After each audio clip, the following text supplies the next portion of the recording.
প্রিয় দেশবাসী, আপনারা সবাই কেমন আছেন? ভালো আছেন নি? আমি ভালো আছি। আপনাদের দেখাই আছি সম্পূর্ণ এটা আপনাকে দেখাইতেছি।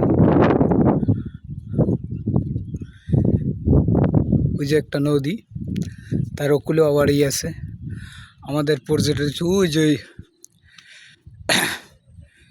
বেশি যে ধলা জায়গাটা আছে না, মানে বালি ফেলানো ধলা, ওই জায়গাটা আমাদের প্রজেক্ট। আমরা থাকি এই জায়গায়, ঠিক আছে। এদিকে সব জঙ্গল আর জঙ্গল পাশে। ওই যে ওইটা হচ্ছে যে তোমার বসুন্ধরা কোম্পানির, আর এই পাশে সব বসুন্ধরা কোম্পানির আন্ডারে, আর এই পাশে সব চাইনিজ কোম্পানির আন্ডারে। এই যে বাউন্ডারি এই পাশে হয়তো ওই যে বিল্ডিংটা আছে না, ওই বিল্ডিং হয়তো এই পর্যন্ত বাউন্ডারি এসে যে চাইনিজ